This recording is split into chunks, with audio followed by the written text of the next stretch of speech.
Very good morning to all. இன்னைக்கு வந்து sixth standard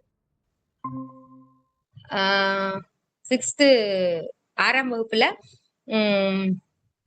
பின்னங்கள் அப்படின்ற டாபிக் தான் நம்ம பார்க்க போறோம். ஆல்ரெடி பின்னங்கள் பத்தி படிச்சிருப்போம், எல்லாருக்குமே தெரியும் பின்னங்கள்னா எப்படி இருக்கும், அதை என்ன மாதிரி எல்லாம் நம்ம சொல்லுவோம் அப்படின்ட்டு. இருந்தாலும் ஒரு ரீகலெக்ஷன், திரும்ப மீள்பார்வை அப்படின்ற கான்செப்ட்ல என்ன பின்னங்கள்னா என்ன, அதுல இருக்கக்கூடிய விஷயங்கள்லாம் எதை பத்தி எல்லாம் நம்ம இதுல பார்க்க போறோம் அப்படின்னா, ஃபர்ஸ்ட் வேற்றின பின்னங்கள். அந்த வேற்றின பின்னங்கள்னா என்ன, அது எப்படி கூட்டுறது கழிக்கிறது அந்த மாதிரி விஷயங்கள். கலப்பு பின்னம்னா என்ன, கலப்பு பின்னத்தை எப்படி தகு பின்னம் தகா பின்னம் படிச்சிருக்கோம் ஏற்கனவே. சோ தகா பின்னமா இருந்தா கலப்பு பின்னமா எப்படி மாத்துறது, கலப்பு பின்னமா இருந்தா தகா பின்னத்தை எப்படி மாத்துறது, இந்த மாதிரி விஷயங்கள் தான் அதுல பார்க்க போறோம். பியூர்லி பேஸ் கான்செப்ட் தான், இது எல்லாருக்குமே புரியும். இந்த பின்னங்கள் அப்படின்ற கான்செப்ட் வந்து இப்ப உங்களுக்கு அந்த பேஜ்ல தெரியுதா, ஒரு ஒரு ஒரு அட்டவணை மாதிரி ஒண்ணு போட்டிருக்காங்க இல்லையா.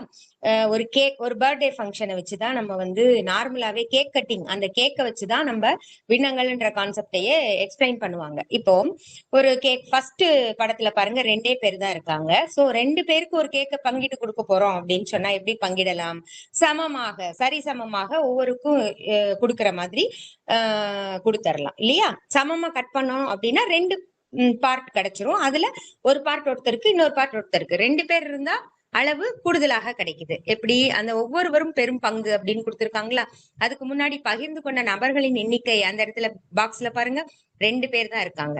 அப்படி வரும் பொழுது 2ல ஒரு பாகம் ஒருத்தருக்கு கிடைக்கும், இன்னொரு பாகம் இன்னொருத்தருக்கு கிடைக்கும். அதே மாதிரி அடுத்த படத்துல 3 பேர் இருக்காங்க. 3 பேர் இருக்கும் போது 3 பாகங்களாக, சமமான 3 பாகங்களாக பிரிக்கணும். அப்ப 3ல் ஒரு பங்கு அப்படின்னு சொல்றோம். அதே மாதிரி 4 பேர் இருந்தாங்கன்னா 4 பாகங்களாக அதை பிரிக்கிறோம். அப்ப 4ல ஒரு பங்கு அப்படின்னு சொல்லுவோம். இந்த மாதிரி சொல்றதைத்தான் நம்ம இன்னும் பின்னங்கள் அப்படின்னு சொல்லுவோம். மொத்த பகுதியை பங்கிட்டு கொடுக்கறது, அவ்வளவுதான். அடுத்தது மூவ்மா, நெக்ஸ்ட் பேஜ். ஓகே, இப்ப அதே மாதிரி இப்ப 2 பேர் இருக்கும்போது 4 பேர் இருக்கும்போது எத்தனை நபர்களுடைய எண்ணிக்கை எத்தனை இருக்கோ அதுக்கேத்த மாதிரி நம்மளால ஒவ்வொரு பார்ட்டையும் பிரிச்சு கொடுக்க முடியும் அப்படின்னு சொல்றதுதான். இப்ப அந்த பகுதிகளை பிரிச்சு கொடுக்கும் பொழுது ஒவ்வொருத்தருக்கும் கிடைக்கக்கூடிய அளவு அப்படின்றது வந்து மாறுபடும். அப்ப சம அளவுடைய 3 கட்டிகைகளை அன்புவின் குடும்ப உறுப்பினர்களுக்கு சமமாக பங்கிட்டால் அந்த பங்கு ஒவ்வொருத்தருக்கும் எப்படி இருக்கும், ஒவ்வொருத்தரும் என்ன அளவு கிடைக்கும் அப்படின்னு சொன்னா 4ல 3 பங்கு அப்படின்ற மாதிரி இங்க சொல்லியிருக்காங்க. ஒவ்வொருவரும் 4ல 3 பங்கு கிடைக்கும் ஒவ்வொருத்தருக்கும் அப்படின்ற மாதிரி சொல்லியிருக்காங்க இல்லையா. அப்ப 3 பேர் இருக்கும் போது, அப்ப அதே மாதிரி இங்க ஒரு முழு பொருளை சம பகுதிகளாக பிரித்து அதில் ஒவ்வொரு பகுதியையும் அதைத்தான் பின்னம் அப்படின்னு சொல்றோம்.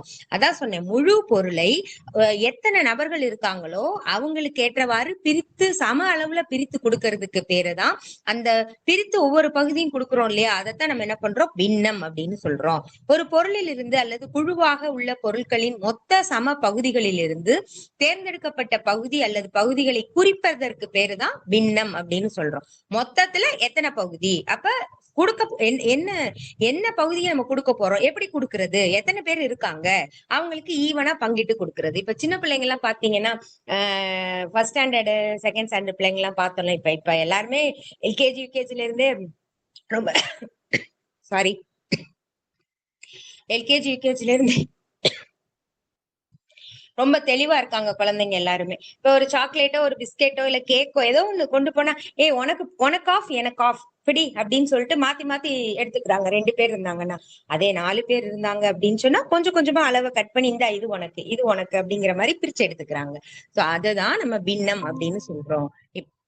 அதே மாதிரிதான் 3 இப்ப சிந்திக்கன்னு சொல்லிட்டு ஒரு விஷயம் கொடுத்திருப்பாங்க. எப்படி 3 கட்டிகைகளையும் விழாவின் மொத்த பங்கேற்பாளர்களுக்கும் சமமாக பிரித்தால் ஒவ்வொருவரு பெறக்கூடிய பங்கு என்ன அப்படின்றத பாருங்க அப்படின்னு சொல்லியிருக்காங்க. அப்போ எத்தனை அளவு கேக் இருக்குது, எத்தனை பேர் நமக்கு அங்க பார்ட்டிசிபேட் பண்ண வந்திருக்காங்க, அப்ப எல்லாருக்கும் கொடுக்கணும் அப்படின்ற பட்சத்துல எந்த மாதிரி கட் பண்ணணும் அப்படின்றத பிளான் பண்ணிட்டு தான் நம்ம வந்து கட் பண்ண போறோம் கேக்க அப்படின்றதுதான். அப்ப எவ்வளவு மாதிரி பிரிக்கணும், எந்த அளவுக்கு நம்ம சமமாக பிரிக்கணும் அப்படின்னு சொல்றதுதான். அடுத்தது அதே மாதிரி இவற்றை முயல்கன்னு சொல்லி கொடுத்திருப்பாங்க.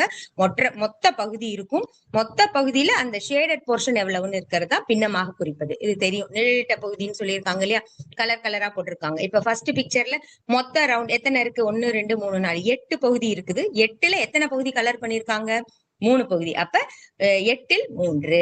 3ங்கிறது தொகுதியில இருக்கிறது, 8ங்கிறது பகுதியில இருக்கு. மொத்த பகுதி பகுதியில எழுதணும். ஷேடட் போர்ஷன், கலர் போட்டிருக்கிற போர்ஷனை வந்து கவுண்ட் பண்ணி தொகுதியில எழுதணும். அந்த மாதிரி எழுதும் போது மற்ற படங்களுக்கும் பின்னங்களாக நம்மளால நோட் பண்ண முடியும்.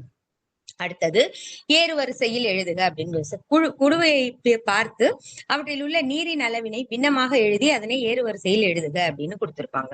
இது வந்து ஃபுல்லா இருக்கு. அந்த அளவுகளை குறித்து மொத்தத்துல எவ்வளவு இருக்கு அப்படின்றத பார்த்துட்டு எழுதணும். அவ்வளவுதான், வேற ஒண்ணும் கிடையாது. அப்ப மொத்த பகுதி எல்லாருக்குமே சமமா தான் இருக்கும். ஏன்னா பகுதியில இருக்கக்கூடிய எண்ணிக்கை வந்து சமமா இருக்கணும் மொத்த பகுதி அப்படிங்கிறது. அதை வச்சுதான் நம்ம என்ன பண்ண முடியும், ஏறு வரிசையோ இறங்கு வரிசையோ எழுத முடியும். பகுதியில இருக்கக்கூடிய எண் சமமாக இருக்கணும், ஒரே மாதிரி இருக்கணும் அப்படின்றதுதான். அதே மாதிரிதான் அடுத்ததுமே 3 பகுதி இருக்கு, அதுல 2 பகுதி வந்து நீள்ட்ட பகுதியை கொடுத்திருக்காங்க. 4 பகுதி இருக்கு, அதுல 3 பகுதியை நீள்ட்ட பகுதியா கொடுத்திருக்காங்க. சோ இந்த மாதிரி கொண்டு போறதுதான், இதெல்லாம் தெரியும். இப்ப இதை பேஸ் பண்ணி அடுத்த விஷயமாக கொஞ்சம் கொஞ்சமா கடைநிலை எழுதிட்டே போவாங்க. சமான பின்னங்கள் அப்படின்னு கொடுத்திருப்பாங்க. இப்ப படத்துல இருந்து நான் கொண்டு வரேன். பக்கத்துல ஒரு கடலை மிட்டாய் படம் கொடுத்திருக்காங்க பாருங்களேன். இங்க இருக்கிற விஷயங்கள் வந்து உங்களுக்கு ஏற்கனவே தெரிஞ்ச விஷயங்கள் தான். சமான பின்னங்கள் அப்படின்னு சொல்லும் பொழுது அதே மாதிரிதான், அளவு எத்தனை இருக்குதோ, எத்தனை நபர்கள் இருக்காங்களோ, எத்தனை பேருக்கு நீங்க மொத்த பகுதியும் பிரிச்சு கொடுக்க போறீங்க அப்படின்றத பொறுத்துதான் சமான பின்னங்கள். அதே கான்செப்ட் தான் இங்க சமான பின்னங்கள்னு கொண்டு போயிருப்பாங்க. முதல்ல 2 சம துண்டுகளாக வெட்டியிருப்பாங்களா, அப்ப 2ல் 1 பகுதி, 2ல் 1 பகுதின்னு 2 சம பாகங்களாக அந்த கடலை மிட்டாயை வெட்டியிருப்பாங்க. அடுத்தது பாருங்க, 4 சம துண்டுகளாக வெட்டியிருப்பாங்க. அது என்னது, 4ல 1 பகுதி அப்படின்னு சொல்றோம். அடுத்து என்ன பண்ணிருக்கோம், 6ல 1 பகுதி அப்படிங்கிற மாதிரி 6 சம பாகங்களாக பிரிச்சு வச்சிருப்பாங்க. இப்போ இதெல்லாம் எதுக்கு பிரிக்கிறாங்க, எதுக்கு இந்த சமான பின்னம் அப்படின்னா என்னது அப்படின்ற விஷயத்தை தான் இங்க பார்க்க போறோம். இப்ப முதல்ல பங்கிட்டு வச்சிருக்கிறத மட்டும் வச்சிருக்காங்க. இப்போ இந்த 3மே சமமா இல்லையா அப்படின்ற ஒரு குழப்பம் வரும் நமக்கு. ஏன்னா முதல் பகுதி பார்க்கும் பொழுது அரைன்னு இருக்கும்போது வந்து நிறைய அளவு இருக்கிற மாதிரி இருக்கும். அடுத்து கொஞ்சம் கொஞ்சமா குறைஞ்சிக்கிட்டே வர மாதிரி இருக்கும் அளவு. அப்ப இதெல்லாம் ஒண்ணுதானா, எப்படி சமம்னு சொல்றோம் நம்ம அப்படின்னா, இப்ப 1/2 ஈக்குவல் டு 2/4 அப்படின்னு சொல்லியிருக்காங்க. அப்ப 4ல் 2 அப்படின்றது வந்து 2ல் 1க்கு சமான பின்னமாகும் அப்படின்னு கொடுத்திருக்காங்க. எப்படி அளவு, அது எப்படி, ஒண்ணும் கிடையாது. கவனி, பேஸ் வந்து என்னது, 2ல் 1 அப்படின்னு சொல்றோம் இல்லையா, அதாவது 1/2ன்னு சொல்லியிருப்பீங்க எல்லாருமே. நான் வந்து பகுதியை சொல்லி தொகுதியை சொல்றேன். ஏன்னா 2 பகுதி, மொத்தம் 2 பகுதி, அதுல 1 பகுதி அப்படின்றதா. முதல் படத்தை பாருங்க, மொத்தம் 2 பகுதி இருக்கா, அது டோட்டல் எப்பயுமே மொத்த பகுதி வந்து எங்க இருக்கணும், பகுதியில இருக்கணும். எடுக்கப்பட்ட பகுதி வந்து எங்க இருக்கணும், தொகுதியில இருக்கணும். அவ்வளவுதான். அதனாலதான் அது 2ல் 1 அப்படின்னு சொல்றோம். இப்ப அடுத்த படத்துல மொத்தம் எத்தனை பகுதி இருக்கு, 4 பகுதி இருக்கு. அதுல எத்தனை பகுதி எடுத்திருக்கிறோம், 2 பகுதியை எடுத்திருக்கிறோம். அப்படின்னும் பொழுது அந்த இடத்துல அதை சுருக்கி பாருங்க, மறுபடியும் என்ன வரும், 1 2 2 4, 1ல் 2 சமமா வந்துருச்சா. அப்ப 2ல் 1 பகுதிங்கிறது 4ல் 2 பகுதிக்கு சமம் தான் அப்படின்றதுதான். ஆனா பார்க்கக்கூடிய அளவு பெருசா தெரியும் நமக்கு, அதுதான். அப்ப 1ல் 2க்கு 4ல் 2 அப்படின்றது சமான பின்னம் அப்படின்னு சொல்லிடுறோம். அரை அப்படின்னு சொல்றோம் இல்லையா, அந்த அறைய 2ஆ பிரிக்கலாம். முழு பகுதியை 2 சம பாகங்களாக, அறைய 2ஆ பிரிச்சோம்னா 2 கால் பகுதி, அந்த மாதிரி அர்த்தம். அதுதான் இந்த மாதிரி சொல்லிட்டே வந்திருப்பாங்க. அப்போ இதை வெறுமனே இப்படி பிரிச்சு காமிப்பதன் மூலமாக பகுதிகள் வந்து எந்த அளவுக்கு நம்ம வந்து சமமா ஒரு விஷயத்தை எப்படி எல்லாருக்கும் பங்கிட்டு கொடுக்கறது அப்படின்ற விஷயம் தான். இப்ப நம்ம அம்மா கொடுக்குறாங்க அப்படின்னா, அண்ணன் இருந்தா அண்ணனுக்கு பெரிய அளவும் தங்கச்சிக்கு குறைந்த அளவுமா கொடுப்பாங்க, அப்படி கிடையாது. எல்லாருக்கும் சமமா தானே பிரிச்சு கொடுப்பாங்க இல்லையா. ஒரு துண்டு நிறைய போயிடுச்சு அப்படின்னா அப்புறம் குரங்கு கதை தான் வரும் நமக்கு. அதனால மாத்தி மாத்தி அவங்க முடிச்சது போக தானே சாப்பிட்டு போற மாதிரி இருக்கும். அதனால அந்த மாதிரி கிடையவே கிடையாது. சமான பின்னம் அப்படின்னா ஒண்ணும் இல்ல, மொத்தம் இருக்க பொருளை இருக்கக்கூடிய நபர்களுக்கு சரிசமமாக பிரிச்சு கொடுப்பது அப்படின்றதுதான் இங்க சமான பின்னம் அப்படின்னு சொல்லி. பின்னம்னாலே அதேதான், வேற ஒன்னும் வித்தியாசமான விஷயம் ஒன்றும் கிடையாது. இத கணக்குல எப்படி கொண்டு வராங்க அப்படின்னு சொன்னா, ஒரு பின்னத்தை எடுத்துக்கிட்டு அதனுடைய சமான பின்னங்களை கண்டுபிடிங்க அப்படின்னா என்ன பண்றோம், ஒன்னும் இல்ல, நம்ம வாய்ப்பாடு படிச்சிருக்கோம். தொகுதியையும் பகுதியும் ஒரே நம்பரால பெருக்கி எழுதணும்னா அதுதான் வந்து சமான பின்னம். அந்த எண்ணினுடைய சமான பின்னம்னு சொல்லியிருப்பாங்க. அப்ப கொடுக்கப்பட்ட பின்னத்தின் சமான பின்னத்தை கண்டறிய அப்பின்னத்தின் தொகுதி மற்றும் பகுதியை ஒரே எண்ணால் பெருக்க வேண்டும். கொடுத்திருக்காங்களா மேல எடுத்துக்காட்டு, 2ல் 4ன்னு கொடுத்திருப்பாங்க, ஈக்குவல் டு அந்த 1ல் 2ஓட அதனுடைய சமான பின்னங்களை தானே நம்ம 2ல் 1 அதுலதானே சமான பின்னங்களை நம்ம வந்து அமைக்கணும். அப்படின்னு சொல்லும் பொழுது 2ஆல பெருக்குங்க, தொகுதியை 2ஆல பெருக்குங்க, பகுதியை 2ஆல பெருக்குங்க, என்ன கிடைச்சிரும் உங்களுக்கு, 4ல் 2 அப்படின்னு கிடைச்சிரும். தொகுதியை பெருக்கும் போது 1 × 2 2, 2 × 2 4 பகுதியில வந்துரும். அதே மாதிரி 3ஆல பெருக்குனா என்ன வரும், 3/6 அப்படின்ற விஷயம் கிடைச்சிடும். அப்ப சமான பின்னம் எப்படி கிடைக்குதுன்றது எல்லாருக்குமே தெரியும். அப்ப கொடுக்கப்பட்ட பின்னத்தோட தொகுதியையும் பகுதியையும் ஒரே எண்ணால பெருக்கும் பொழுது கிடைக்கக்கூடிய மதிப்பு கொடுக்கப்பட்ட பின்னத்தினுடைய சமான பின்னம்னு தெரிஞ்சிடும். அதுதான் ஒரு செயல்பாடு வழியா சொல்லியிருப்பாங்க. அதெல்லாமே வாசிச்சு பாத்துக்கோங்க.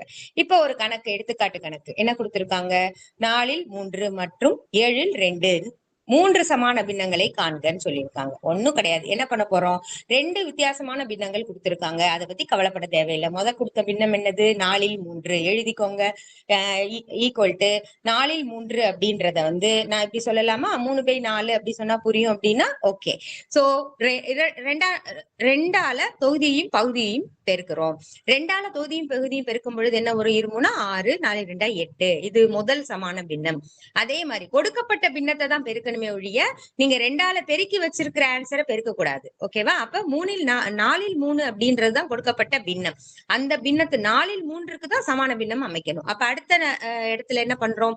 நம்பர் 3ஆல பெருக்கிறோம். தொகுதியை ஒரு நம்பரால பெருக்கணும்னா பின்னத்துல என்னன்னா ஒரு தொகுதியை ஒரு எண்ணால பெருக்கும் பொழுது பகுதியையும் இன்னொரு எண்ணால் அதே எண்ணால தான் பெருக்கணும். ஏன்னா தொகுதி பகுதி இரண்டும் இணைந்ததுதான் பின்னம் அப்படின்றதுனாலதான் இந்த வேலையை பண்ண சொல்றாங்க. சரியா? ஓகே. அப்ப 3 × 3 9, 4 × 3 12. அதே மாதிரி 4ஆல பெருக்குங்க தொகுதியும் பகுதியையும். 12/16 கிடைக்குதா? இது மாதிரி எத்தனை சமான பின்னங்கள் வேணாலும் நம்மளால கண்டுபிடிக்க முடியும் ஒரு கொடுக்கப்பட்ட பின்னத்திற்கு. அதே மாதிரிதான் 7ல் 2 அப்படின்ற பின்னத்தினுடைய சமான பின்னங்கள். 2ஆல பெருக்கிருக்காங்க தொகுதியும் பகுதியையும், அடுத்து 3ஆல பெருக்கி இருக்கிறாங்க, அடுத்து 4ஆல பெருக்கி இருக்கிறாங்க, வரிசையா எடுத்து எழுதி இருக்கிறாங்க. இப்ப புரியுதா சமான பின்னம்னா என்ன அப்படின்னு சொல்லிட்டு? ஓகே. அதுக்கு அடுத்தது ஒரு இவற்றை முயல்கன்னு சொல்லிட்டு ஒரு விஷயம் கொடுத்திருப்பாங்க. இந்த மாதிரி தான் கொஸ்டின்ஸ் கேட்டாலும் இந்த மாதிரி தான் கேட்பாங்க. ஏன்னா நமக்கு தொகுதி பகுதி இடது பக்கத்துல இரண்டுமே ஃபில் ஆயிருக்குது, வலது பக்கத்துல பகுதி என்னன்னு தெரியாது. அப்ப தொகுதியை பேஸ் பண்ணி தான் நம்ம பகுதியை கொண்டு வரணும்.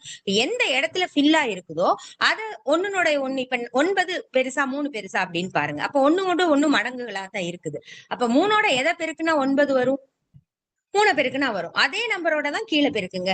பகுதியில பெருக்கி விடுங்க. 3 15. அப்ப முதல் கணக்கு என்ன இருக்கணும்? பாக்ஸ்ல 15ன்னு வந்துடணும். இதுதான் சமான பின்னங்கள் அப்படின்னு சொல்றது. அந்த சமான பின்னங்களை கண்டுபிடின்னு சொல்றதை தவிர்த்துட்டு இந்த மாதிரி ட்ரிக்கியா கொஸ்டின்ஸ் எடுக்க ஆரம்பிக்கிறாங்க. ஓகே. அடுத்த விஷயங்கள் அப்படியே கொஞ்சம் கொஞ்சமா போயிட்டே இருப்பாங்க. என்னது அடுத்த விஷயம் என்ன அப்படின்னா, போலாம்ப்பா.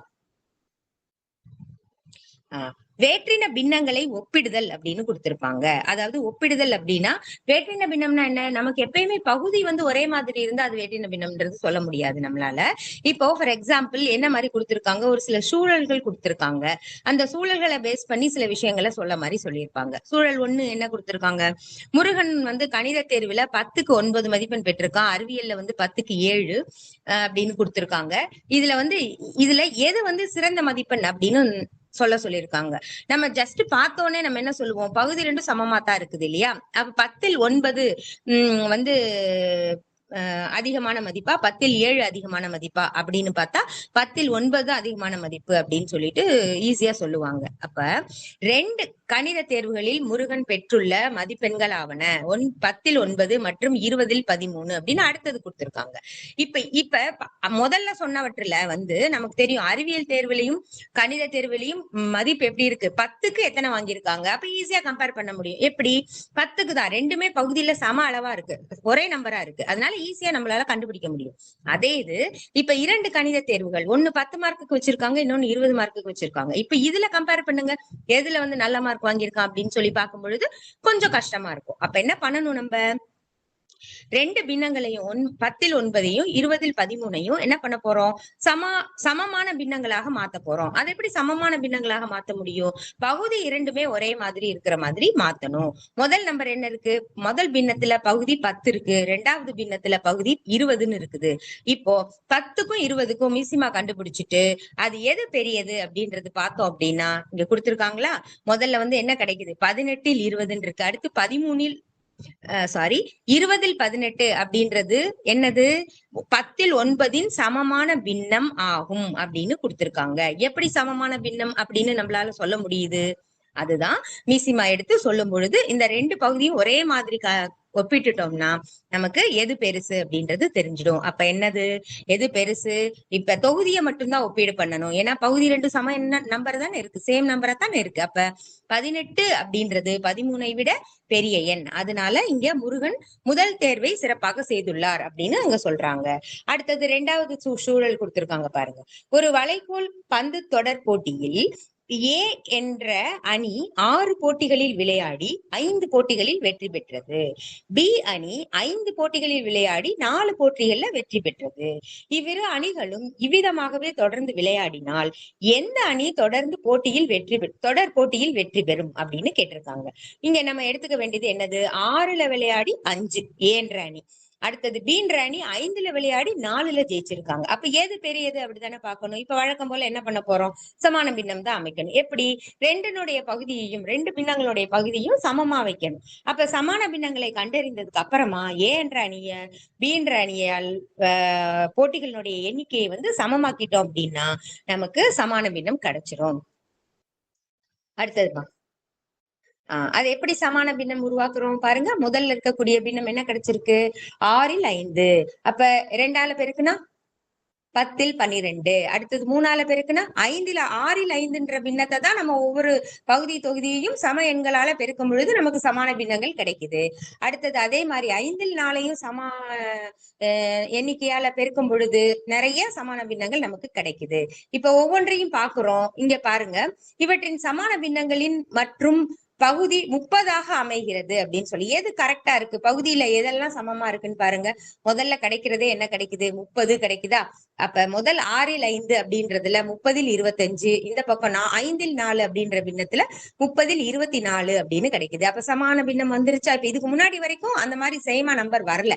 இப்ப 30 தான் நமக்கு ஸ்டார்ட் ஆகுது. சோ அதை எடுத்துக்கிட்டு எந்த அணி வெற்றி பெற்றிருக்கோம் அப்படின்னு பார்க்கும் பொழுது 30ல் 25 அப்படின்றது தானே பெரியது. அதனால ஏ அணி தான் வெற்றி பெற்றிருக்கும் அப்படின்னு சொல்றாங்க. இந்த மாதிரிதான் ஒவ்வொரு எடுத்துக்காட்டும் இந்த மாதிரிதான் கொடுத்திருப்பாங்க. ஒவ்வொரு பின்னங்களை கொடுத்துட்டு அவங்க வார்த்தைகள்ல கொடுத்திருந்தாங்கன்னா நம்ம பின்னமா மாத்தி எழுதிட்டோம்னா நமக்கு ஈஸியா கண்டறிய முடியும் எது பெருசு எது சின்னது அப்படின்னு சொல்லிட்டு. அப்ப சமான பின்னங்கள் கணக்குல எப்படி கொடுக்குறாங்களோ எந்த பகுதி அதிகம் அப்படின்றத முதல்ல கண்டுபிடிச்சிட்டோம் அப்படின்னா நமக்கு ஆன்சர் கண்டுபிடிக்கிறதுக்கு ரொம்ப எளிமையாக இருக்கும். அடுத்தது போலாம்ப்பா. அதுக்கு அடுத்தது ஒரு குறிப்பு கொடுத்திருக்காங்களா கீழே, இந்த செகண்ட் எடுத்துக்காட்டுக்கு கீழே ஒரு குறிப்பு கொடுத்திருக்காங்க. வேற்றின பின்னங்களை ஓரின பின்னங்களாக மாற்றும் முறையை எளிமையாக்க அவ்வேற்றின பின்னங்களின் பகுதிகளுக்கு மீச்சிறு பொது மடங்கினை கண்டுபிடித்தாலே போதுமானது. அதைத்தான் சொன்னேன், மீசிமா கண்டுபிடிக்கிறது அப்படின்னு சொல்லிட்டு. வேற வேற பகுதிகள் இருக்கக்கூடிய பின்னங்களை நம்ம மீசிமா எடுத்து ஓரின பின்னங்களாக கொண்டு வர முடியும். அதுதான். இப்ப அதே மாதிரி எடுத்துக்காட்டு 3வது எடுத்துக்காட்டு கொடுத்திருப்பாங்க. வினோதா, செந்தமிழ், முகிலரசி அப்படின்னு 3 பேரு தண்ணீர் நிரப்பக்கூடிய போட்டியில பங்கேற்கிறாங்க. 30 வினாடிக்குள் நீர் நிரம்ப வேண்டி சம கொள்ளளவை கொண்ட புட்டிகள் வழங்கப்பட்டன. வினோதா தன் புட்டியில் 2ல் 1 பகுதியும், செந்தமிழ் தன் புட்டியில் 4ல் 3 பகுதியையும், முகிலரசி தன் புட்டியில் 4ல் 1 பகுதியும் நிரப்பினார்கள் எனில் 1வது, 2வது மற்றும் 3வது பரிசு யாருக்கு கிடைக்கும் அப்படின்னு சொல்லியிருக்காங்க. இப்ப எத்தனை பேர் இருக்காங்க? 3 பேர் இருக்காங்க. 3 பேருடைய அழகா பின்னங்களை கொடுத்திருக்காங்க. அந்த பின்னங்களுக்கு நம்ம முதல்ல மீசிமா எடுத்துட்டு சமான பின்னம் அமைச்சிட்டோம் அப்படின்னா அதுல எது பெரியது அப்படின்னு பார்த்தோம்னா வரிசையா பார்த்தோம் அப்படின்னாக்கா முதல்ல யாருக்கு என்ன மதிப்பெண் கிடைக்குது அப்படின்றதுதான். எத்தனை அளவு சீக்கிரம் 30 வினாடிக்குள் யாரு சமமாக ஃபாஸ்டா யாரு நிரப்பியிருப்பாங்க அப்படின்றதுதான். மூவ் பண்ணலாம்ப்பா. Next page. இப்ப பாருங்க, அந்த தீர்வுல பாருங்க என்ன கொடுத்திருக்காங்க. முதல்ல கொடுக்கப்பட்ட பின்னங்களின் பகுதியானது 4ஆக அமையும் வரை சமான பின்னங்களை எழுதவும். அப்படின்னா என்ன அர்த்தம்? முதல்ல கொடுக்கப்பட்ட பின்னம் வினோதாவினுடைய பங்கு 2ல் 1, முகிலரசியின் பங்கு 4ல் 1, அடுத்தது செந்தமிழின் பங்கு 4ல் 3 அப்படின்னு இருக்கு. இப்ப நம்ம முதல் பகுதி என்ன இருக்கு? 2ல் 1. அதுக்கு சமான பின்னம் அமைப்போமா? அப்ப 2ஆல பெருக்கணும்னா என்ன கிடைக்கும்? 4ல் 2 கிடைக்கும். அதே மாதிரி முகிலரசியினுடைய பங்கு 2ஆல பெருக்குனா என்ன வருது? ஆனா அதே டைம்ல நமக்கு பகுதி ஒரே மாதிரி இருந்தா ஈஸி தானே நம்மளுக்கு. அதனாலதான் அங்க என்ன கொடுத்திருக்காங்கன்னு பாருங்க. 1ல் 2க்கு மட்டும் சமான பின்னம் அமைச்சோம் அப்படின்னு சொன்னா நமக்கு ஈஸியா இருக்கும் அப்படின்றதுதான். அப்ப இங்கு 1ல் 4, 2ல் 4, 3ல் 4, 4ல் 1, 4ல் 2, 4ல் 3 அப்படி பகுதியை சொல்லிதானே நம்ம தொகுதியை சொல்லணும் இல்லையா? அதனால அந்த மாதிரி. அப்போ 4 பகுதியில ஒரு பகுதி, 4 பகுதியில 2 பகுதி, 4 பகுதியில 3 பகுதி அப்படின்னு சொல்றோம். அப்ப இதுல மீசிமா அமைச்சதுக்கு அப்புறமா நீங்க பாத்தீங்கன்னா மீச்சிறு பொது மடங்கு நமக்கு 4ன்னு கிடைக்கிறதுனால இங்க வரிசைப்படுத்துறோம். யாருக்கு ஃபர்ஸ்ட் பிரைஸ் கிடைக்குது? செந்தமிழ் முதல் பரிசையும், வினோதா 2வது பரிசையும், முகிலரசி 3வது பரிசையும் பெறுகிறார்கள். எதனால? அந்த பகுதி சமமா இருக்கு. தொகுதியில இருக்கக்கூடிய எண்ணை வச்சு நம்ம எது யாருக்கு ஃபர்ஸ்ட் பிரைஸ் கிடைக்கும் அப்படின்றத நம்மளால கண்டுபிடிக்க முடியும். அதே மாதிரிதான் அடுத்த கணக்கு 3 வேற்றின பின்னங்கள் கொடுத்திருக்காங்க. அதை ஏறு வரிசையில் எழுதுங்க அப்படின்னு சொல்லியிருக்காங்க. அப்ப நம்ம உடனே என்ன பண்ணணும்? 3ல் 2னுடைய சமான பின்னங்களை வரிசையா எழுதுங்க. அதே மாதிரி 6ல் 1னுடைய சமான பின்னங்களையும் எழுதிக்கோங்க. அடுத்தது 9ல் 4ன்ற பின்னத்தினுடைய சமான பின்னங்களையும் எழுதிக்கோங்க. சமான பின்னம்னா எப்படி? பகுதியும் தொகுதியையும் ஒரே எண்ணால பெருக்கிறது. அப்போ ஃபர்ஸ்ட் இருக்கக்கூடிய எண்ணை பாருங்க, 3ல் 2 சிறிய எண்ணா இருக்குதா? அதனால அதை 2ஆல பெருக்கி அப்புறம் 3ஆல பெருக்கிட்டு அப்படியே வரும் பொழுது பகுதி ஒரே மாதிரி வரணும் இல்லையா?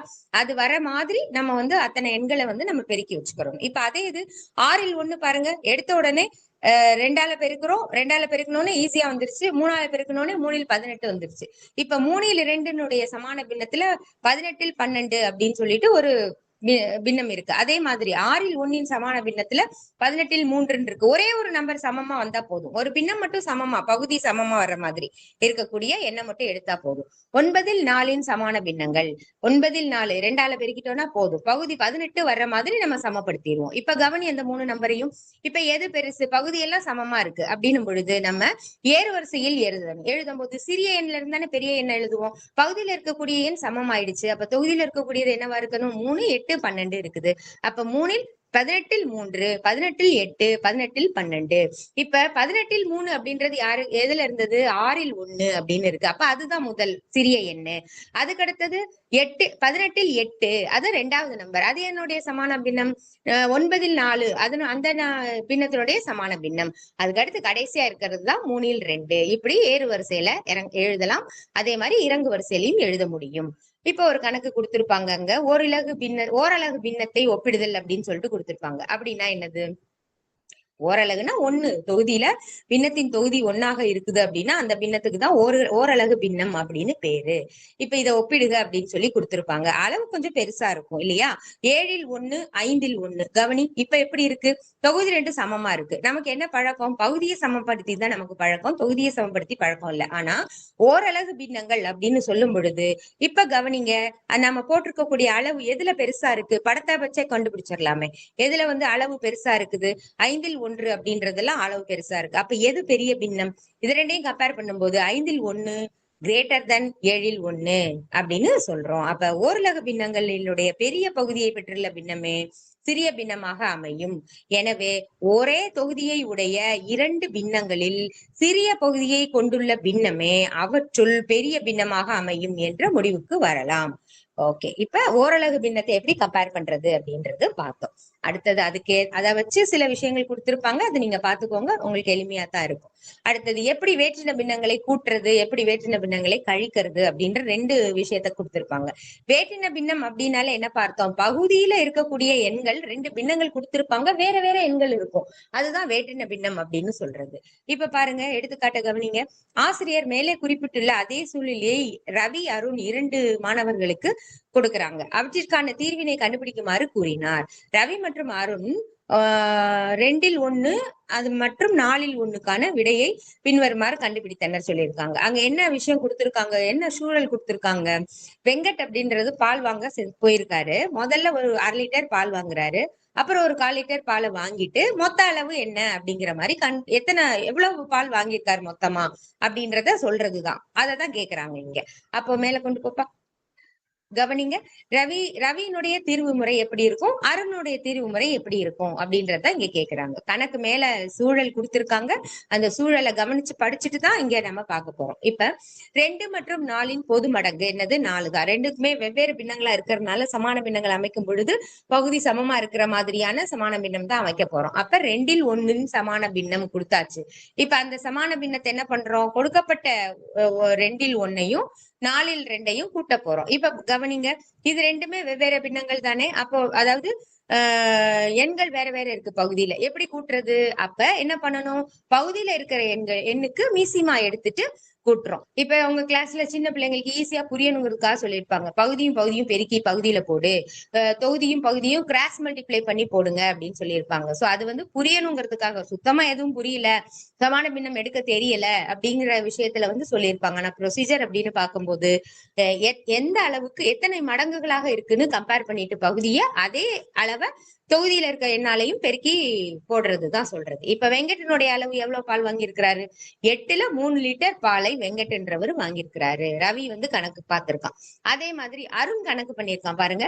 2 மற்றும் 4 பொது மடங்கு 4. அப்ப 2 சமான பின்னம் இவனும் அதே மாதிரி தான் பண்ணியிருக்கிறான். ஆனா இவன் போட்டிருக்கிறதுல என்ன இருக்குது, என்ன பண்ணிருக்கான்னு பாருங்களேன். பகுதி 2 சமமா இருக்கு, சமமாக்கிட்டு ஒரு எண்ணை மட்டும் சமமாக்கிட்டு முதல்ல இருக்க எண்ணுக்கு மட்டும் சமான பின்னத்தை எழுதிட்டு அந்த 1/4 அப்படின்றத அப்படியே வச்சுட்டு என்ன பண்ணிருக்கான், 2ஐயும் கூட்டியிருக்கான், 4ல் 3 அப்படின்னு சொல்லியிருக்காங்க. இப்போ எது கரெக்ட்னு சொல்லணும் இல்லையா? இப்ப ரவி கண்டுபிடிச்சது கரெக்டா இல்ல அருண் கண்டுபிடிச்சது கரெக்டா அப்படின்னு சொல்லியிருக்காங்க.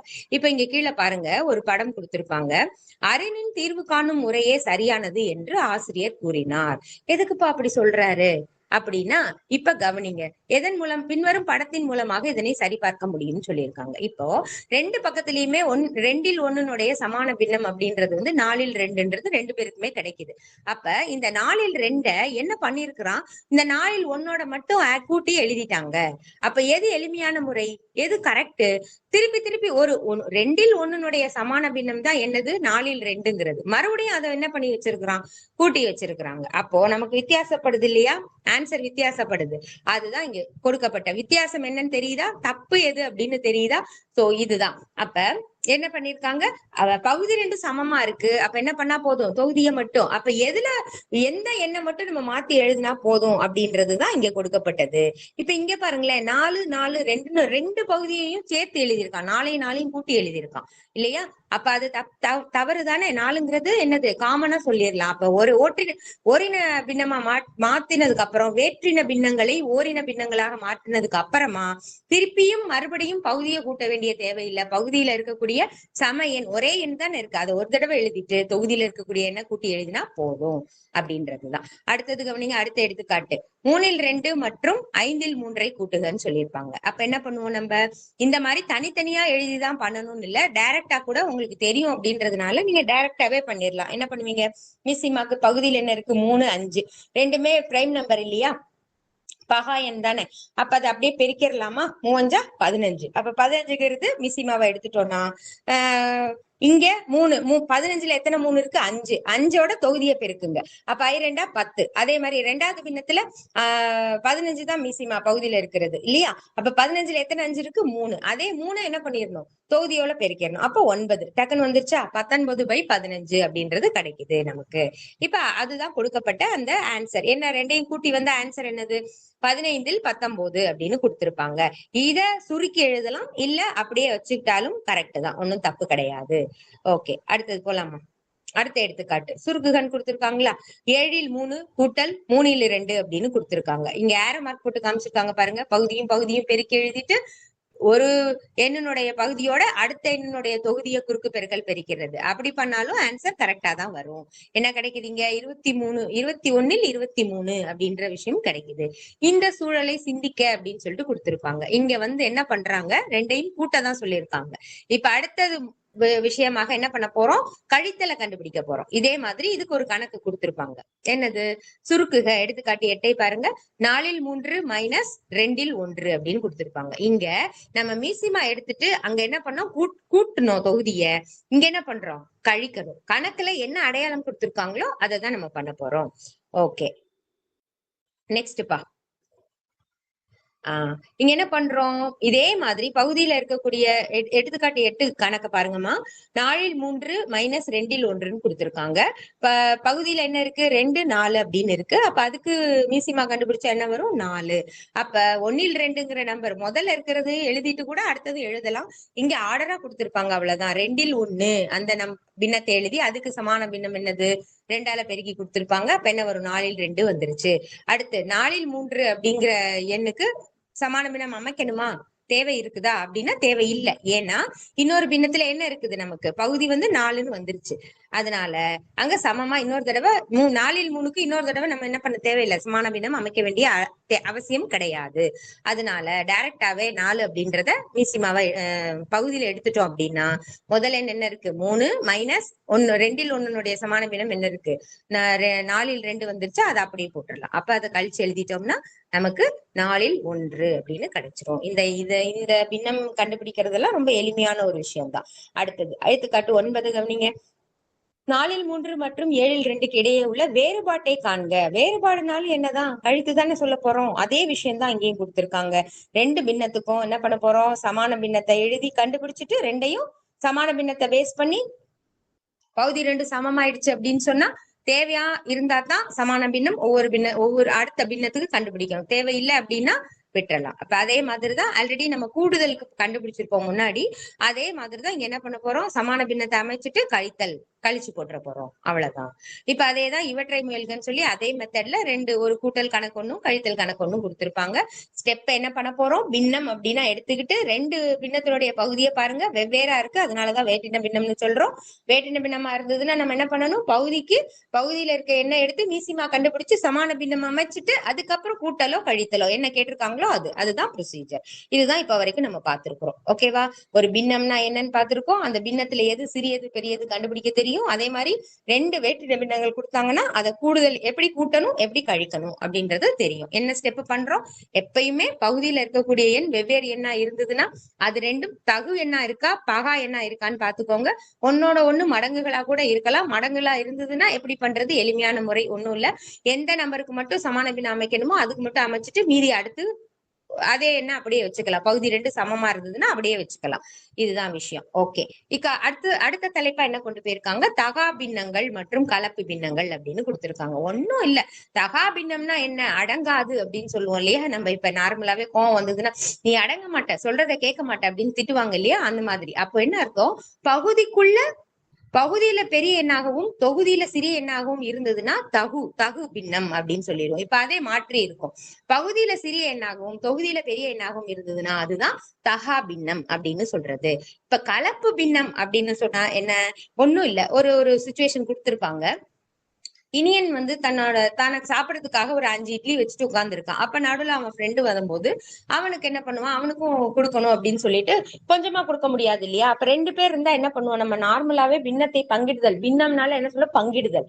அப்ப பங்கிடுதல்னா என்ன, சம பாகங்களாக பங்கிடுதல். 2 பேர் இருந்தா ஈக்குவலா கொடுக்கணும். 2 பேர் இருந்தாலும் சரி, 4 பேர் இருந்தாலும் சரி, 10 பேர் இருந்தாலும் சரி, சம அளவுல எல்லாருக்கும் கொடுக்கணும். அப்ப 5 இட்லிகளை எப்படி 2 பேருக்கு பங்கிடுவது சம முறையில அப்படின்னா ஆளுக்கு 2 எடுத்துக்கிடுவாங்க. சமம் ஆயிடுச்சு. அப்ப மீதி 1 இருக்கு. அப்ப அந்த 1 என்ன பண்ணுவோம், 2 பேர் இருந்தா சம பகுதியா கட் பண்ணி கொடுத்துட்டோம்னா ஒருத்தருக்கு 2.5 பங்கு இட்லி கிடைக்கும் அப்படின்றோம். அப்ப அதைத்தான் என்ன பண்றோம், கலப்பு பின்னம் அப்படின்னு இங்க சொல்லியிருப்பாங்க. இப்ப அதே மாதிரிதான் கீழே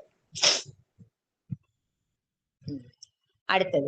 இப்ப கலப்பு பின்னம் அப்படின்னா என்ன, தகா பின்னம்னா என்ன அப்படின்ற விஷயத்தான் சொல்லியிருப்பாங்க. நம்மளால இப்ப அடுத்து வரக்கூடியது என்னன்னா, கலப்பு பின்னம்னா என்னன்னு தெரியணும். ஒரு முழு எண்ணும் ஒரு தகு பின்னமும் சேர்ந்ததுதான் கலப்பு பின்னம் அப்படின்னு சொல்லுவோம். இப்ப கலப்பு பின்னம்னா என்ன, இங்க கவனிங்க.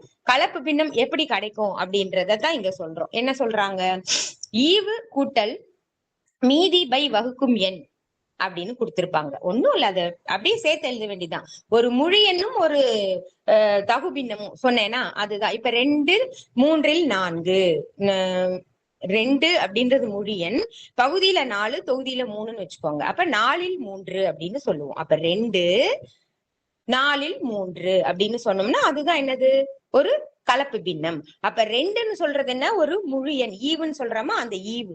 அடுத்தது என்ன இருக்கு, மீதியும் வகுக்கும் எண்ண அது அப்படி எழுதிட்டோம்னா அதுதான். இப்ப ஃபார் எக்ஸாம்பிள் இந்த கொடுத்திருக்காங்க பாருங்க, 2ம் 1/2 அப்படின்னு கொடுத்திருப்பாங்களா. அப்ப 2 கூட்டல் 1/2. இப்ப 2 கூட்டல் 1/2 அப்படின்றத நம்ம என்ன பண்றோம், குறுக்கு பெருக்கல் பெருக்கணுமா, முழு எண்ணையும் பகுதியையும் என்ன பண்ணிடுறோம், குறுக்கு பெருக்கல் பெருக்கிட்டா 2 4 + 1 5/2 அப்படின்ற நம்பருக்கு சமம். இப்ப கொடுக்கப்பட்ட எண் வந்து கலப்பு கலப்பு பின்னமா இருக்கு, 2 நமக்கு இந்த சூத்திரத்தை பயன்படுத்தி சொல்லும் பொழுது என்னவா கிடைச்சிருக்கு, 5/2 கிடைச்சிருக்கு. 5/2 என்ன, தொகுதி பெருசா இருக்கு, இருந்தா தகா பின்னம். அப்போ ஒரு கலப்பு பின்னத்தை எப்படி தகா பின்னமாக மாற்றுவது, அதே மாதிரி தகா பின்னமா கொடுத்திருந்தா எப்படி கலப்பு பின்னமாக மாற்றுவது அப்படின்றது ரெண்டையும் வைஸ் வெர்சா ரெண்டுமே நம்ம கண்டுபிடிக்க முடியும் அப்படின்றதுதான் இங்க கொடுத்திருக்காங்க. நல்லா திரும்ப கவனி. தகா பின்னம்னா என்ன சொன்னேன், தொகுதி பெரிய எண்ணா இருக்கணும், பகுதி சிறிய எண்ணா இருக்கணும்.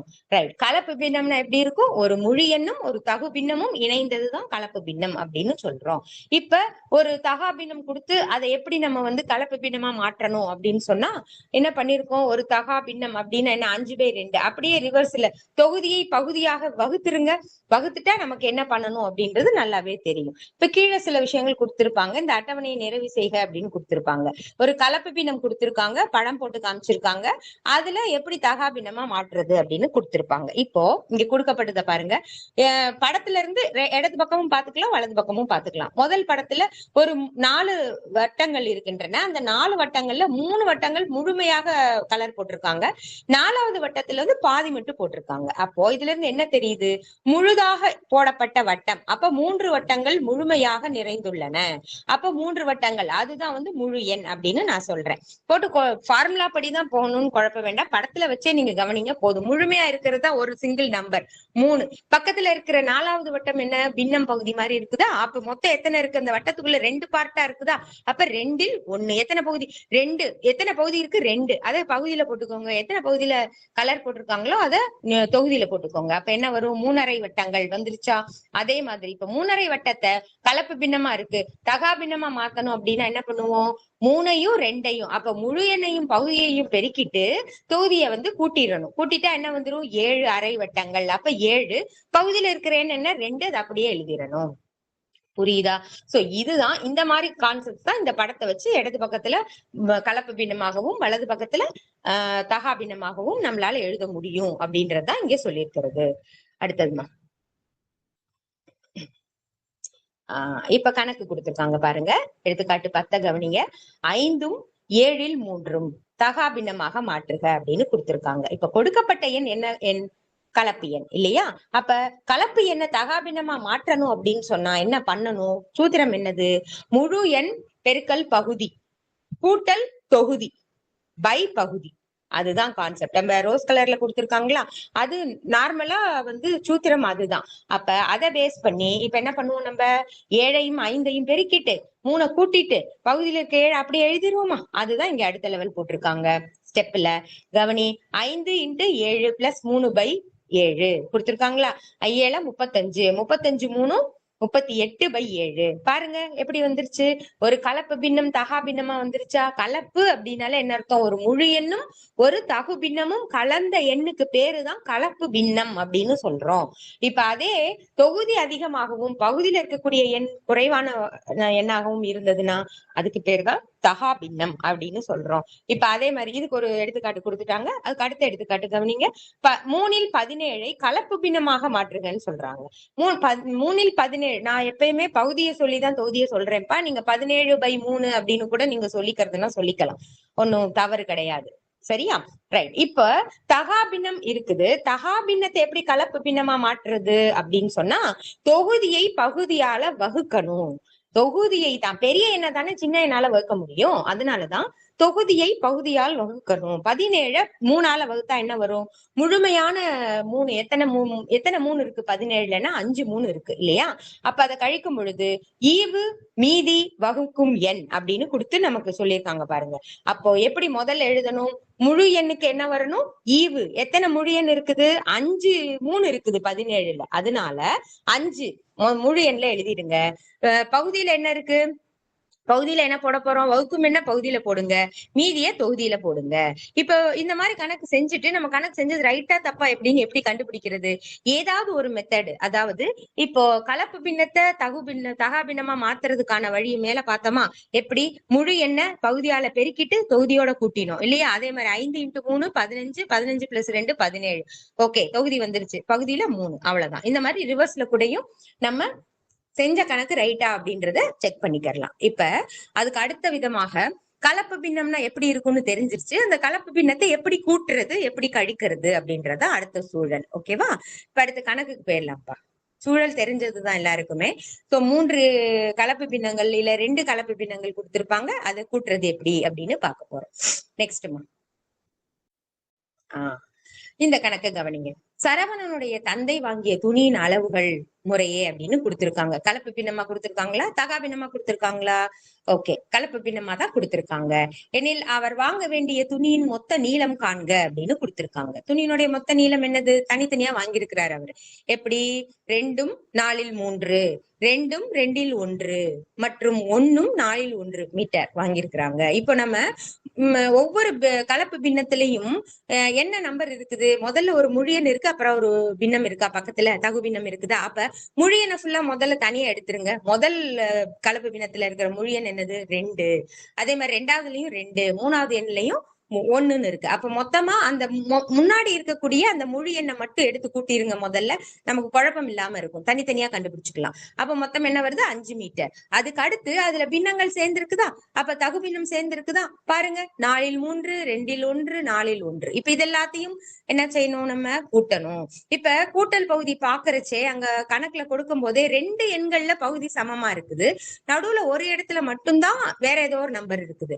அப்ப 2ன்னு இருக்கு. 2ம் 4க்குள்ள அடக்கம் தானே 2. அப்ப 2 எதால பெருக்குனா 4 வரும், 2ஆல பெருக்குனா 4 வந்துரும். அப்ப அதை மட்டும் என்ன பண்ணினா போதும்? நம்ம 4 மிசிமா எடுத்துட்டு அந்த நடுவுல இருக்கக்கூடிய 2ல் 1 நம்பருக்கு மட்டும் சமான பின்னம் அமைச்சோம்னா அதோட முடிஞ்சிரும். அப்படித்தானே அர்த்தம்? பாருங்க. அப்ப 3 எண்களுமே பகுதி சமமா ஆயிடுச்சா? 3 பின்னங்கள்லயுமே பகுதி 4ன்னு வந்துருச்சா?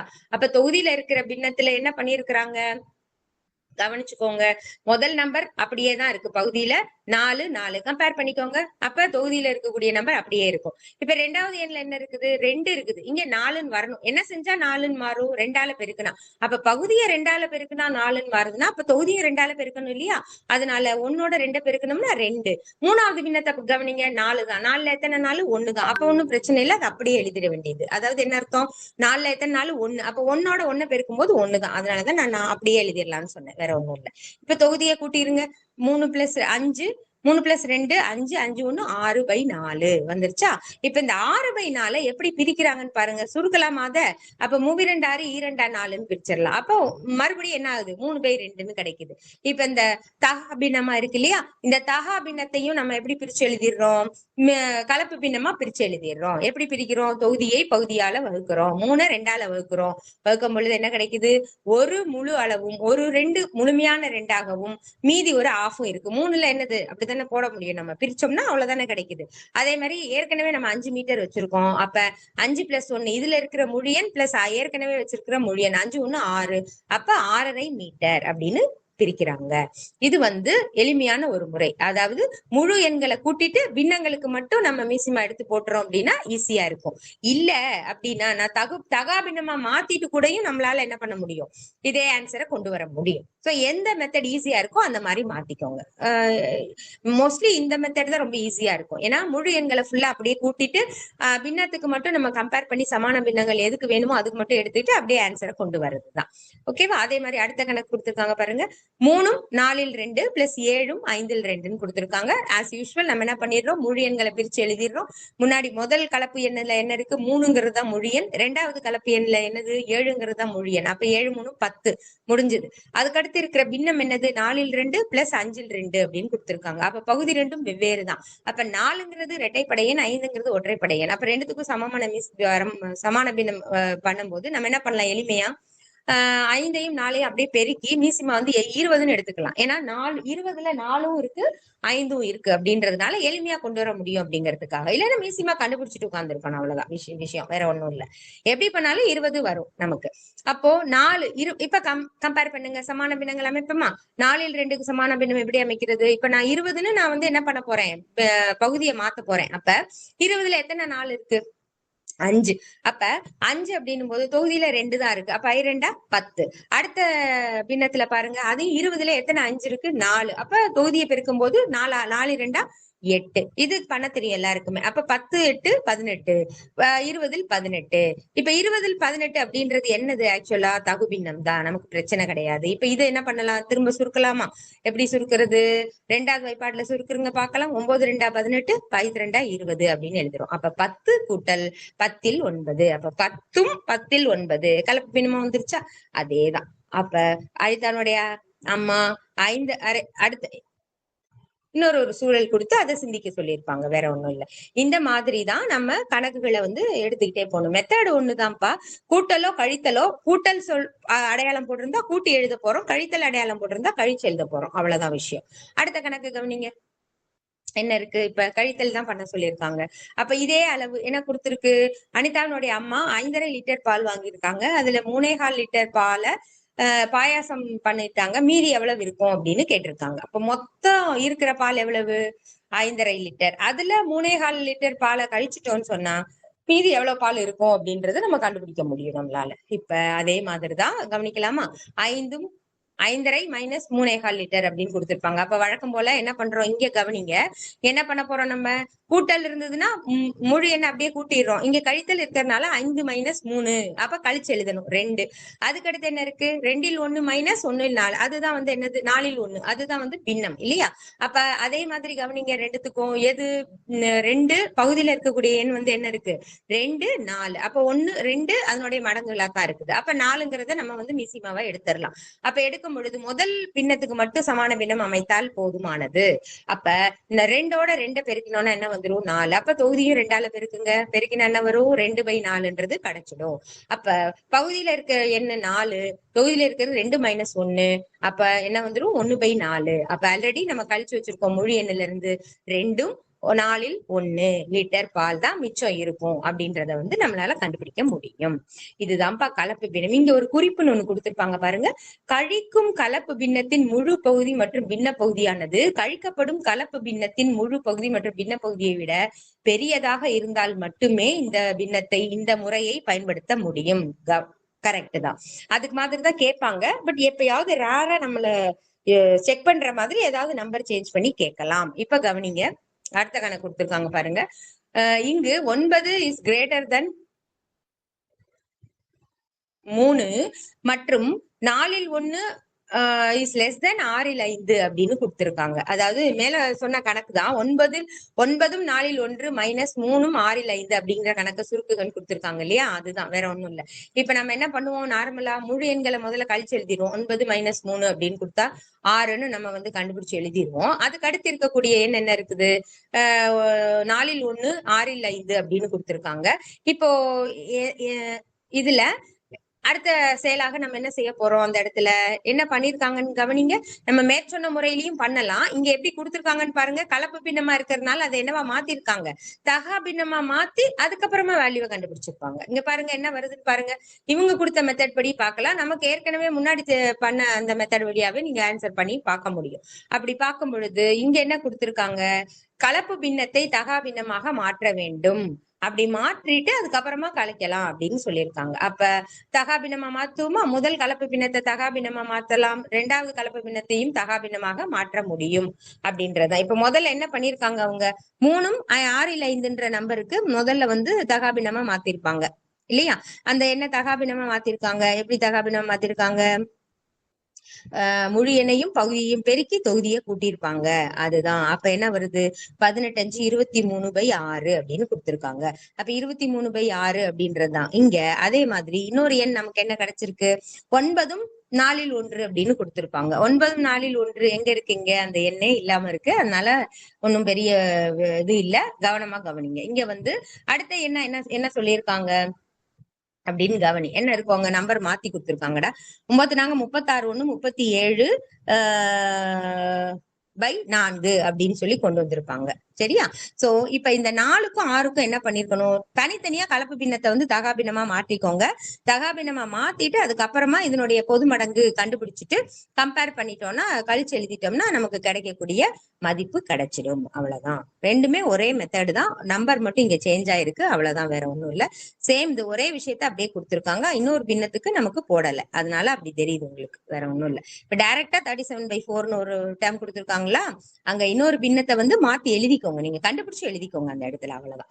அடுத்து கழிச்சுட்டு முழு எண்களை கழிச்சுட்டு பின்னங்களை கழிச்சு எழுதியிருக்காங்க. சமான பின்னமா கண்டுபிடிச்சு அதுக்கப்புறம் மிசிமா கண்டுபிடிச்சு சமான பின்னங்கள் அமைத்து வழக்கம் போல பண்ணியிருக்காங்க, அவ்வளவுதான். அதே மாதிரி பக்கத்துல இவற்றை முயல்கின்றதுல கணக்கு கொடுத்திருக்காங்க, கூடுதல் கண்டுபிடிக்க சொல்லியிருக்காங்க, கழிக்கவும் சொல்லியிருக்காங்க. சோ 2 மெத்தடுமே கொடுத்திருக்காங்க, செஞ்சு பாத்துக்கோங்க. அதுக்கு அடுத்து இருக்கக்கூடியது வந்து பின்னங்களுடைய பெருக்கல் அப்படின்னு கொடுத்திருப்பாங்க. பின்னங்களுடைய பெருக்கல் அப்படின்னும் பொழுது இதுல சூழல் 1 என்ன கொடுத்திருக்காங்க, இது வந்து எத்தனை தடவை இருக்குன்றத பார்த்து சுருக்கி கொண்டு போகக்கூடிய மெத்தடு தான் இது. அதனால கீழே வந்து இதுக்கே போயிடலாம்ப்பா, எடுத்துக்காட்டுக்கே போயிடலாம். இன்னும் கொஞ்சம் கீழே வந்துடட்டும், எடுத்துக்காட்டுக்கே வந்துடட்டும்ப்பா. எடுத்துக்காட்டு 16, அதுக்கு மேல 15 இருக்குதா? எடுத்துக்காட்டு 15 இருக்குதா? சூழல் தான் கொடுத்திருக்காங்க. ஓகே, எடுத்துக்காட்டு 16 வச்சுக்கோங்க. எடுத்துக்காட்டு 16. ஓகே. இப்ப மருது என்ற பால்காரரிடம் 4 பால் குட்டிகள் இருந்தன. ஒவ்வொன்றிலும் 1.5 லிட்டர் பால் இருந்தது எனில் அவரிடம் இருந்த மொத்த பாலின் அளவு என்ன அப்படின்னு கேட்டிருக்காங்க. மருதுவிட எத்தனை பாட்டில் இருக்கு? 4 இருக்கு அப்படின்னா ஒவ்வொன்றிலும் 1.5 லிட்டர் பால் இருக்குது அப்படின்னு சொல்லியிருக்காங்க. கொஸ்டினை நல்லா புரிஞ்சுக்கிறணும்.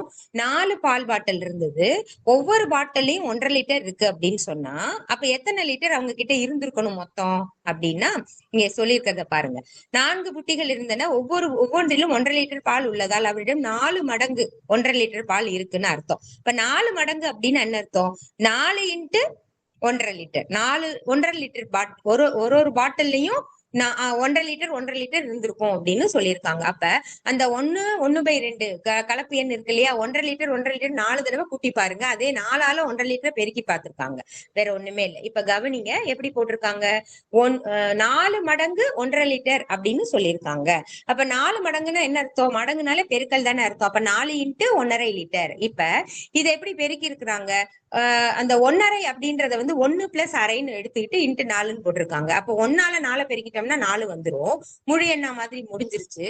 அடுத்தது என்ன போட்டிருக்காங்க? 4/2 அப்படின்னு கொடுத்திருப்பாங்க. உங்களுக்கு இந்த மாதிரி பண்றது ஈஸியா இருந்தா பாருங்க, அப்படி இல்லைன்னா கலப்பு பின்னத்தை தகா பின்னமா மாற்றிட்டு சுருக்கி எழுதிருங்க, முடிஞ்சிருச்சு, அவ்வளவுதான். அது டைரக்டாவே ஆன்சர் வந்துடும் உங்களுக்கு. அப்படி பெருக்குனா என்ன வரும்? 1 2 2 1 3, 3/2 × 4ன்னு வரும். மேல 3 இருக்குது, ஆல்ரெடி 2ம் 4யும் தொகுதியும் பகுதியையும் தானே சுருக்க முடியும் பெருக்கல்ல பொறுத்த வரைக்கும். அப்ப 2ன்னு வந்துரும். அப்ப 6 லிட்டர் இருக்கும். 3 × 2 6 அப்படின்னு எளிமையா கூட கொண்டு வர முடியும். அதே மாதிரி அடுத்த எடுத்துக்காட்டு கவனிங்க.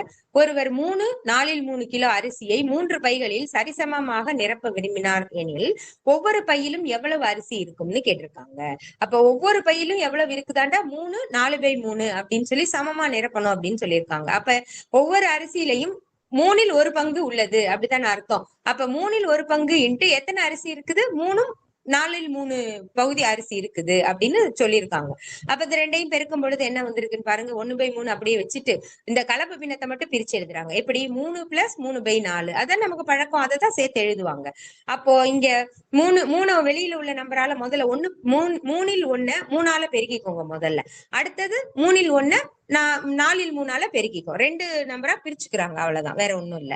அப்படி பிரிக்கும் பொழுது 1 + இங்க என்ன இருக்கும்? 3 கேன்சல் ஆயிடும். அப்ப மேல 1 இருக்கும், கீழே 4 இருக்கும். அப்ப 1 + 1/4. அப்ப ஒவ்வொரு பையிலும் எவ்வளவு அரிசி இருக்கும்? 1ம் 4ல் 1 கிலோகிராமும் இருக்கும் அப்படின்றதுதான், வேற எதுவும் கிடையாது. அடுத்து சிந்திக்கன்னு ஒரு கணக்கு கொடுத்திருப்பாங்க. அதுல ஏன் சமமா இல்லை அப்படின்னு கொடுத்திருப்பாங்க, அதை கவனிச்சு பாத்துக்கறணும். ஓகே, அதுக்கு அடுத்தது இருக்க கணக்கு கவனிங்க. ஒரு பழச்சாறு கடையில் ஒருவர் 1 கிலோ ஆரஞ்சு பழத்தில் இருந்து 1.5 லிட்டர் பழச்சாற்றினை தயாரிக்கிறார் எனில் 12ம் 4ல் 3 கிலோகிராம் ஆரஞ்சு பழங்களில் இருந்து எவ்வளவு பழச்சாற்றினை தயாரிக்க முடியும் அப்படின்னு கேட்டிருக்காங்க. அப்ப 1 கிலோ ஆரஞ்சு பழத்திலிருந்து எவ்வளவு சாறு எடுக்கிறாங்க? 1.5 லிட்டர் எடுக்கிறாங்க அப்படின்னா 12ம் 4ல் 3 கிலோகிராம் பழத்திலிருந்து அளவு என்ன அப்படின்னா இந்த மொத்த பழத்துல இருந்து 1 கிலோல பெறப்பட்ட ஜூஸ் வந்து பெருக்கணும் அப்படின்றதுதான் அர்த்தம். அப்ப முதல்ல இது 2ஐயும் தகாபின்னமா மாத்திருங்க. அதுக்கப்புறம் பகுதி தொகுதியை சுருக்க முடிஞ்சா சுருக்கு, இல்ல தொகுதியால பெருக்கி எழுதுங்க, பகுதியால பெருக்கி எழுதிட்டு வகுத்து எழுதிடலாம். இது ஒரு மெத்தட். இது படிச்சிருப்பீங்க ஏற்கனவே, எல்லாம் தெரிஞ்சதுதான், இருந்தாலுமே ஒரு சின்ன ஒரு ஞாபகத்துக்காக தான் மறுபடியும் சொல்றது. எந்த மெத்தட்லனாலும் போடலாம்ப்பா, ஈஸியா எந்த மெத்தட் உங்களுக்கு புரியுமோ அந்த மெத்தட்ல போட்டுக்கோங்க. இப்படிதான் போடணும் அப்படின்றதெல்லாம் கிடையாது. ஓகேவா? சோ இதே கான்செப்ட்ஸை பேஸ் பண்ணி ஒரு 4-5 கணக்கு கொடுத்திருப்பாங்க. கொடுத்திருப்பாங்க சுருக்குங்கன்னு சொல்லிட்டு. ஒர்க் அவுட் பண்ணி வச்சாதான் நமக்கு எளிமையா இருக்கும். அப்ப கணக்கை பொறுத்த வரைக்கும் செஞ்சு செஞ்சு பார்க்கத்தான் ஈஸியா புரியும். எதுவுமே கணக்குன்றது கஷ்டமான ஒரு பாடம்ன்றது கிடையவே கிடையாது. புரிஞ்சுதுன்னா எளிமையா நம்மளால போட முடியும். அடுத்ததுமா அதே மாதிரி வகுத்தல் கொடுத்திருப்பாங்க. அதே மாதிரி வகுத்தல் எப்படி, இதே அளவுதான் மொத்தத்துல இருந்து எத்தனை பேர் இருக்காங்க அப்படின்றதுதான். இப்ப இந்த வாட்டர் பாட்டில்ல இது பண்றது, அதே மாதிரி அந்த படங்கள் எல்லாம் போட்டிருப்பாங்க. அதெல்லாம் உங்களுக்கு தெரிஞ்ச விஷயம் தான். நான் டைரக்டாவே என்ன பண்ணிடுறேன், உங்களுக்கு எடுத்துக்காட்டுக்கு போயிடுறேன். ஏன்னா அப்ப ஈஸியா இருக்கும் உங்களுக்கு. திரும்ப திரும்ப படிச்சதையே திரும்ப திரும்ப படிச்சுட்டு இருக்க வேண்டாம். அதனாலதான். ஓகே, இப்ப அடுத்தது கவனிங்க. கந்தன் அரை துண்டு கட்டிகையை 2 நபர்களுக்கு பகிர்ந்து கொடுக்கணும் அப்படின்னு சொல்றான். அப்பனா ஒவ்வொருத்தருக்கும் எவ்வளவு கிடைக்கும் அப்படின்னு சொல்றாங்க. அப்போ அரை துண்டை 2 பேருக்கு தரணும் அப்படின்னு சொல்றான். அப்ப அரை அப்படின்னா என்ன அர்த்தம், அரை பகுதியை வந்து 2ஆ பிரிக்கணும் அப்படின்னு சொன்னா ஒவ்வொருத்தருக்கும் கால் பகுதி கிடைக்கும். அப்ப என்ன அர்த்தம், அரைய 2ஆல வகுக்கணும் அப்படின்றது அர்த்தம். இப்ப 2னுடைய தலைகீழ் என்ன சொல்லியிருக்கோங்க, 1/2 அப்படின்னா அதனுடைய தலைகீழ் என்னது, 2/1 மாத்தி எழுதுவோம். இப்ப அதே மாதிரி இந்த வகுத்தல் அப்படின்னால என்ன அர்த்தம், முதல்ல கொடுக்கப்பட்ட அரை அப்படின்றத 2ல் 1 அப்படியே போட்டு வகுத்தல் 2 நபர்களுக்கு. அந்த வகுத்தல் இருந்தா நம்மளால கணக்கு போட முடியாது. அதனால அங்க வகுத்தலை வந்து பெருக்கல் மாத்திட்டு அதுக்கப்புறம் தான் நம்ம கொண்டு போவோம். அப்ப வெறும் 2ன்னு இருந்தா அது பை 1ன்னு அர்த்தம். அப்ப அத பெருக்கல்ல மாத்தும் பொழுது அங்க என்னவா மாறிடுது, 1/2ன்னு மாறிதான். அப்ப 2னுடைய தலைகீழியா மாத்தி எழுதிட்டு ஒரு முழு எண்ணா இருந்ததுன்னா அதோட தலைகீழியா எழுதிடணும். அவ்வளவுதான். அதுக்கடுத்து தொகுதி தொகுதி பகுதி பகுதியை பெருக்கி அப்படியே எழுத வேண்டியது. சுருக்கம் முடிஞ்சா சுருக்குங்க, இல்லைன்னா தொகுதியாகவும் பகுதியாலையும் பெருக்கி அப்படியே எழுதிடணும். அடுத்தது ஒரு கலப்பு பின்னம் கொடுத்திருக்காங்களா, அதை வகுக்கணும். எப்படி கலப்பு பின்னத்தை எப்படி வகுக்கிறது, அதே மாதிரிதான். முதல்ல வகுத்தல் அடையாளத்தை எடுக்க வேண்டாம், அப்படியே வச்சுக்கொண்டு கலப்பு பின்னத்தை தகா பின்னமாக மாற்றிக்கோங்க. கலப்பு பின்னத்தை தகா பின்னமா எப்படி மாத்துறது, முழு எண்ணையும் பகுதியும் பெருக்கி தொகுதியை கூட்டிடணும். 4 2 8 + 1 9/2 வகுத்தல் 3 2 6 1 7/2. இப்போதான் நம்ம என்ன பண்ண போறோம், முதல்ல இருக்கிற பின்னத்தை அப்படியே வச்சுக்கோங்க. அந்த வகுத்தல் அடையாளத்தை பெருக்கலா எப்ப மாத்துறோமோ அதுக்கு அடுத்து இருக்கக்கூடிய பின்னத்தை தான் தலைகீழியா மாத்தணும். தலைகீழியா மாத்தணும்னா 7ல் 2னுடைய தலைகீழி 2ல் 7. அப்படியே தொகுதியை தொகுதியாகவும் எழுதுறதுக்கு பேரு தான் தலைகீழி அப்படின்னு சொல்றோம். ரைட். இப்ப அதுக்கு அடுத்தது 2 கேன்சல் பண்ணிடலாம். அப்ப மிச்சம் இருக்கிறது என்னது, 7ல் 9. அதே மாதிரி அடுத்த கணக்கு பார்க்கலாமா. அந்த இவற்றை முயல்க அப்படின்னு சொல்லி கொடுத்திருக்காங்க. அதை செஞ்சு பாருங்க. வார்த்தைகளை புரிஞ்சுக்கிட்டு ஆன்சர் பண்ணணும். சொல்றது ஈஸி, எதுவுமே புரிஞ்சுதுன்னா ரொம்ப எழுதி பார்த்தாதான் தெளிவான ஒரு புரிதல் வரும். அடுத்த கணக்கு கவனிங்க. எண்ணெய் தகர பெட்டியில் 7.5 லிட்டர் எண்ணெய் இருக்கிறதா, சரி. அதை 2.5 லிட்டர் அளவுடைய புட்டியில் ஊற்றினால் 7.5 லிட்டர் எண்ணெயை நிரப்ப எத்தனை புட்டிகள் தேவைப்படும் அப்படின்னு கேட்டிருக்காங்க. கணக்க முதல்ல புரிஞ்சுக்கணும். மொத்தம் எண்ணெய் எவ்வளவு இருக்கு, ஒவ்வொரு புட்டிலையும் எவ்வளவு எடுக்கணும், அப்படி இருந்தா எத்தனை பாட்டில் தேவை அப்படின்னு சொல்லி கேட்டிருக்காங்க. மொத்தம் இருக்கிற எண்ணெய் எவ்வளவு, 7.5 லிட்டர் எண்ணெய் இருக்குது. அத ஒவ்வொரு பெட்டியிலையும் ஒவ்வொரு பாட்டிலையும் 2.5 லிட்டர் விடணும் அப்படின்னு சொல்லியிருக்காங்க. அப்போ அத இப்ப முதல்ல கலப்பு பின்னம் இருக்கு அப்படின்னால அத தகா பின்னமா மாத்திக்கோங்க. எங்க கலப்பு பின்னத்தை பார்த்தாலும் தகா பின்னமா மாத்திட்டீங்கன்னா நீங்க கணக்கு செய்யறதுக்கு அடுத்தடுத்த ஸ்டெப்ஸ் எளிமையா வந்துடும். இப்ப 7 1/2 அப்படின்ற கலப்பு பின்னத்தை தகா பின்னமா மாத்திரலாமா. அப்ப 14 1 15/2 வகுத்தல் 5/2. ஓகே, இப்ப நம்ம ஆஸ் யூசுவல் முதல்ல இருக்கிற பின்னத்தை அப்படியே எழுதிக்கிறோம். வகுத்தல்ன்ற அடையாளத்தை மாத்திட்டு பெருக்கலா மாத்திட்டு அதுக்கப்புறம் இருக்கக்கூடிய தகா பின்னத்தை தலைகீழியா மாத்தி எழுதிட்டு அதுக்கப்புறம் கேன்சல் பண்றோம். என்ன கேன்சல் ஆகும், ஆஸ் யூசுவல் 2 2 ஒரு தடவை கேன்சல் ஆயிடும். 15ல எத்தனை 5 இருக்கு, 3 5 இருக்கு. அப்ப 3 புட்டிகள் தேவைப்படும் அப்படின்னு சொல்லியிருக்காங்க. அதுக்கு அடுத்து இருக்கக்கூடியது 6 மீட்டர் நீளமுள்ள கம்பியினை 1.5 மீட்டர் நீளமுடைய சிறிய கம்பிகளாக வெட்டினால் எத்தனை சிறிய கம்பிகள் கிடைக்கும் அப்படின்னு சொல்லியிருக்காங்க. இப்ப மொத்தம் கம்பி எவ்வளவு நீளம் இருக்கு, 6 மீட்டர் இருக்குது. அந்த 6 மீட்டரை நம்ம 1.5 மீட்டர் அளவுள்ள சிறிய கம்பிகளாக வெட்டணும் அப்படின்னு சொல்லியிருக்காங்க. அப்படின்னா எத்தனை கம்பி வரும் அப்படின்னு கேட்டிருக்காங்க. அப்ப 6 1.5ஆல டிவைட் பண்ணணும், வகுக்கணும். அப்ப 6 வகுத்தல் அந்த கலப்பு பின்னத்தை தகா பின்னமா மாத்தணும்னா 3/2 வந்துடும். 6 அப்படியே வச்சுக்கோங்க. வகுத்தல் அடையாளத்தை பெருக்கல் அடையாளமா மாத்துற இடத்துல மட்டும் அதுக்கு அடுத்து இருக்கக்கூடிய எந்த பின்னமா இருந்தாலும் தலைகீழியா மாட்டிருங்க. அப்ப 3ல் 2 தலைகீழியா மாட்டினோம்னா 2ல் 3. அடுத்து 3ஐயும் 6ஐயும் சுருக்கலாம். அப்புறம் 2ஐயும் பெருக்குனா 4 மீட்டர் கிடைக்கும். சோ 4 கம்பிகள் கிடைக்கும் அப்படின்னு சொல்லியிருக்காங்க. சரியா. அடுத்தது அதே மாதிரி இவற்றை முயல்கன்னு சொல்லி இதே மெத்தட்ல இருக்க கணக்குகள் கொடுத்திருப்பாங்க. ஜஸ்ட் செஞ்சு பாத்துக்கோங்க. அடுத்து ஒரு ஒரு பாடல் மாதிரி கொடுத்திருப்பாங்க, அது படிச்சு பாத்துக்கோங்க. அவ்வளவுதான் பின்னங்கள் அப்படின்ற பாடம். இப்ப பின்னங்கள்ல நம்ம என்ன பார்த்தோம், பின்னம்னா என்ன, அது எப்படி நம்ம சமான பின்னம்னா என்னன்னு பார்த்தோம், அடுத்து கலப்பு பின்னம்னா என்னன்னு பார்த்தோம், தகா பின்னங்கள் என்னன்னு பார்த்தோம், கலப்பு பின்னத்தை தகா பின்னமா எப்படி மாற்றுறது, தகா பின்னத்தை கலப்பு பின்னமா எப்படி மாற்றுறது அப்படின்றத பார்த்தோம். அப்புறம் சமான பின்னங்களாக எப்படி அமைப்பது, அதே மாதிரி எப்படி ரெண்டு பின்னங்கள் கொடுத்திருந்தாங்கன்னாலும் ரெண்டு கலப்பு பின்னங்கள் கொடுத்திருந்தாலும் கூட்டுறது எப்படி, கழிப்பது எப்படி. வேற்றின பின்னங்கள் தான் கொடுத்திருப்பாங்க. வேற்றின பின்னம் அப்படின்னாலே என்னது, பகுதியில் இருக்கக்கூடிய எண்கள் வேற வேற எண்களா இருந்ததுன்னா அதுக்கு பேருதான் வேற்றின பின்னம் அப்படின்னு சொல்றோம். அதை ஓரின பின்னமா மாத்திட்டு தான் நம்மளால அடுத்த செயல்பாடு எதுவுமே செய்ய முடியும். கூட்டலோ கழித்தலோ செய்ய முடியும். ஆனா பெருக்கல் வகுத்தல் கொஞ்சம் வித்தியாசப்படும். சோ இந்த பின்னங்கள் அப்படின்றது ஒரு எளிமையான பாடம். இதுல இருக்கக்கூடிய கணக்குகளை எளிமையா செஞ்சு பாத்துக்கலாம். Okay, thank you.